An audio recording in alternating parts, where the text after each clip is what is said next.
Have you ever heard of a baby door?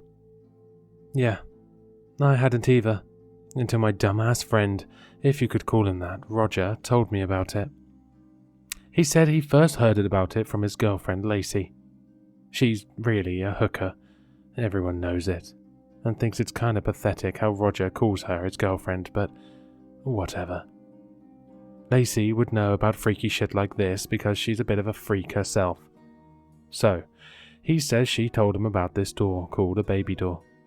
He thought at first she was talking about those safe place things they've got at fire stations and hospitals and whatnot. Only she tells him no, not that kind of door. A baby door. Then she goes on to tell him what it is. Roger said it sounded really twisted and freaked him out, but he could tell she was really into it. Roger told me he wanted to get laid, and was half broke, so he made a deal with her. He told her if she had sex with him, he'd find her a baby door. She corrected him, baby door, right before she screwed him. Roger said it was the best sex they ever had. So, a couple of weeks go by and he's forgotten about his promise. Lacey hasn't. She keeps pestering him, and then starts threatening him. Roger liked the attention and didn't really think Lacey would do anything. He was wrong. She paid some guys and they messed him up real bad. Hospital bad. ICU bad. Right before they dumped him out of the car at the ER entrance, they told him he'd better make good with Lacey, or there'd be no ER the next time they met. Being the good friend he is, that's when Roger called me. High as a kite on whatever pain meds they'd given him. Roger told me all of this and begged me to help. He said Lacey was batshit crazy, and he was certain she'd kill him and maybe wear his skin because she was into that stuff. I told him that's what he gets for having a psycho hooker girlfriend, but then he reminded me of the time in high school when he helped me with Steve. Back when I was a pathetic loser. Yeah, my buddy called me that. He said if he hadn't done what he did to Steve, I'd be the one walking with a limp and only be able to talk out of one side of my mouth. Memories of that day still keep me up at night. The sheer terror of it all. Being cornered by a guy twice my size, and how he kept hitting me and calling me names, and no matter how much I begged him to stop, he wouldn't. He just laughed and hit me harder and harder, till Roger hit him in the back of the head with a brick. I told Roger he was a dick for calling in a favor on something like that. He agreed, but said he was desperate. That is why I'm here. All because my horny, desperate friend didn't have enough sense not to screw a psychotic hooker. When Lacey told Roger all about finding the baby door, she said a whole lot of really cliché things, like the kind of stuff you'd hear in a bad movie. Hearing him repeat all of what she told him just confirmed how cracked Lacey was. It was twisted and wrong, all of it. He'd saved my life though, and he knew I'd try. I'd try to save his pathetic life just to be done with him. There were a few places in town I thought might fit Lacey's description. The old water plant was my first stop, but I didn't find anything resembling a baby door. So I went to the MacCready house next. Popular rumor around town was the whole family got slaughtered one night by a drifter. The house was supposedly haunted. We'd use it to terrify ourselves as kids with stupid kid dares. Run up and ring the doorbell, stand in the hallway, spend the night there all alone. Stupid shit like that. Nothing ever happened then, and it didn't when I went looking for this ridiculous door. The last place I thought to go was the sawmill down by the river. The place gives me the creeps even in the day. I was really afraid I'd find the door there, but I didn't. By that point, I was getting annoyed and hungry. I swore at Roger and decided, fuck it. I did my part already. I was done. It was late, so I went to the town's only bar. They make a good cheesesteak, so I ordered one and a beer. I had to piss, so after I placed my order, I went to the bathroom. I saw Lacey sucking some dude's face as I walked by.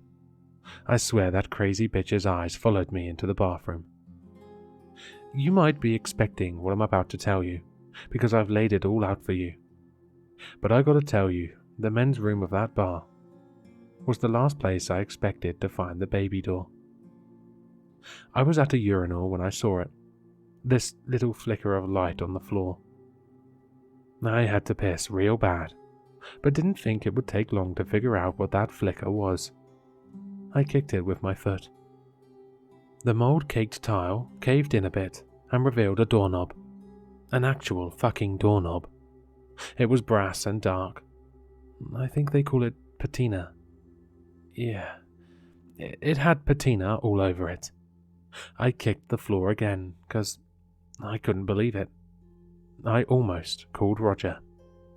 The tile caked away a bit more and revealed a door. It was brass like the knob, and about the size of the floor tiles around it.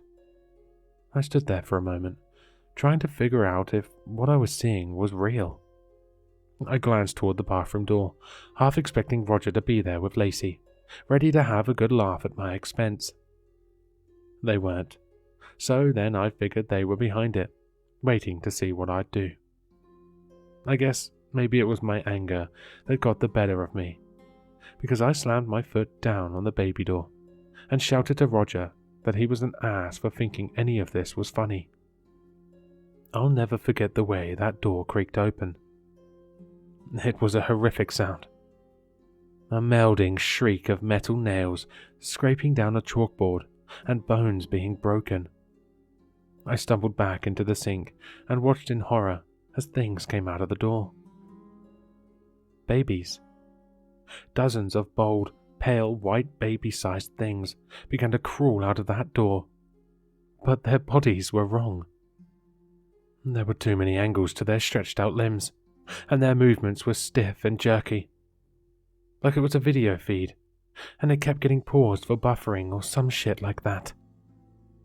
It wasn't until the first one looked at me with its pink eyes that I realized the bodies were upside down. Their backs were to the floor, and their stomachs faced the ceiling. This thing, it twisted its head completely around. I heard the pop of bone and tendons, or whatever the fuck pops when you do something like that. It looked at me, and it wailed. The others started toward me, and I ran for the window. It was too damn small for me to get out of, but fuck if I was going to stick around for this. I heard them behind me, wailing. Then I heard something else. Something larger. Something angry. Oh shit, right? I was dead, and I knew it.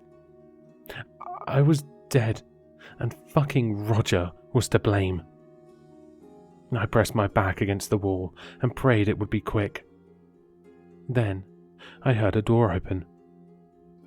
I cracked one of my eyes open and saw a guy standing in the bathroom doorway, staring at all of the naked, deformed baby things. He screamed and ran before I had a chance to say anything. Then, the babies did something unexpected, even more so than crawling out of a damn door in the floor. They chased him.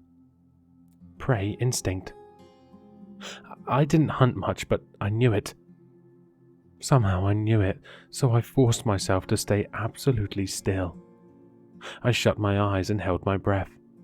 My damn nose chose that moment to itch, but I ignored it. I heard the screams of terror shortly after. The wailing of the babies got louder, hungrier. There was a whole lot of other noises, wet, squishy, slurping noises. A lot of crunching, people pleading. Then the ground shook. I mean, it really shook. My eyes snapped open when it did. The bathroom was empty. I bolted for the door and opened it, only to see this gigantic mass of pulsating grey flesh trying to crawl out of a huge crater in the center of the bar. Bodies were everywhere. Pieces of flesh and hair were stuck to the walls. The babies were crawling through it all, tearing off bits of this and pieces of that. The ones that weren't working their way through the human buffet were grouped over whole bodies that moved. Lacey was one of them. She looked at me and begged me to help. I told her to screw herself, and I shut the door. I couldn't lock it, so I hid in a stall and locked that door instead. I grabbed the lid off the back of the tank, pulled my feet up onto the toilet seat and waited. I stayed as still as possible. I even pissed myself as whatever the hell happened out in the bar continued to happen. It stank like stale piss, wet shit and vomit in the bathroom, but I couldn't bring myself to leave, even after it all went quiet. The police found me in the stall the next morning. I hadn't slept. I was so delirious I nearly beamed the officer who opened the door. 5 of us survived that night. We all told the same story when questioned. The police didn't find the baby door. They claimed the giant hole was a sinkhole, and it released some sort of gas that, when mixed with alcohol and trauma, caused us to hallucinate.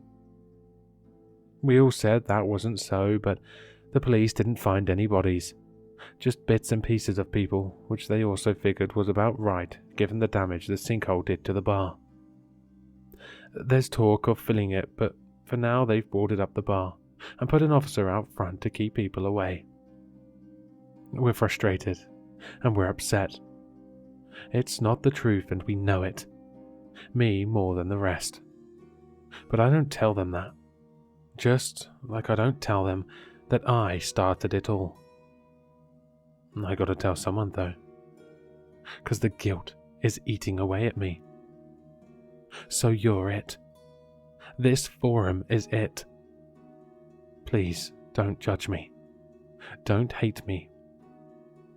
I know I'm scum, but I never in a million years thought a baby door was a real thing.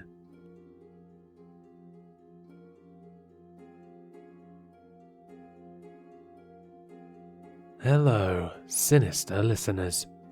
If you've enjoyed this story, then you'll find all the author's information in the description below. For more content, be sure to like, comment, and subscribe to succumb to the sinister.